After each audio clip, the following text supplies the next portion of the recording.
Hey everyone, and welcome to Micro Loves Hockey. Today, we're going to be talking about Tim Thomas. So let's dive into this video. But by the way, I do not have a Tim Thomas jersey, but I have these three Boston Bruins jerseys behind me. If you're a Boston Bruins fan, especially in 2011, then you'll know him for his Stanley Cup win.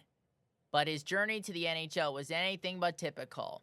Let's break down his stats, the teams he played for, and what made him one of the most interesting and unforgettable goalies in NHL history. And so, here we go. Tim Thomas was born in Flint, Michigan on April 15th, 1974. Thomas's rise to the top was a very different path. He bounced around minor leagues and even played overseas before finally landing his chance in the NHL in his 30s. That's so crazy to think about. Many of today's players make their debuts in their late teens and hit their prime in their early 20s. Even though he was drafted by the Quebec Nordiques in 1994, Timmy didn't make his NHL debut until 8 years later in 2002 with the Boston Bruins. During that time, he honed his skills in places like Finland and the AHL, always waiting for his shot at the big leagues. The patience paid off, but boy, did he have to work for it. Thomas's big break came in 2005 when he finally secured a full-time spot with the Bruins. At first, people didn't know what to think. He used his body to block shots rather than using more orthodox techniques.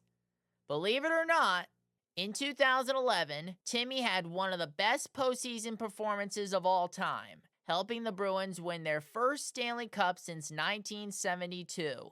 His playoff stats were insane. 798 saves, which was an NHL record at the time. And the Vancouver Canucks will never forget the two shutouts he recorded in the finals. A terrible riot followed. If you haven't seen the documentary, I'm Just Here for the Riot, then you should watch it. Now let's talk about the NHL landscape during Thomas's prime. In the late 2000s and early 2010s, the league was becoming more offense-driven, with players like Sidney Crosby and Alex Ovechkin lining up the scoreboards. Despite that, Thomas stood tall, making clutch saves when it mattered most. What made Thomas unique was that he didn't fit the typical mold. While most goalies were adopting the butterfly style, relying on technique and positioning, Thomas was all about reaction and aggression. He would throw himself at the puck, making split-second decisions. It wasn't always pretty, but it worked. So why was Tim Thomas special? Well, aside from his journey and his playing style, Thomas was known for his incredible work ethic. Even when people doubted him, he kept pushing. He didn't care about playing the right way, he played his way. And it led to some of the greatest goalie performances ever. So let's go back to Game 7 against the Vancouver Canucks in the Stanley Cup Final on Wednesday, June 15th, 2011. Thomas was nearly unbeatable despite the series going to 7. He stopped everything, and his shutout secured the cup for the Bruins. That game alone cemented his legacy as one of the all-time greats. I feel for you, Canucks fans. Thomas's story didn't end there. After his success in Boston, he briefly played for the Florida Panthers and Dallas Stars before retiring in 2014.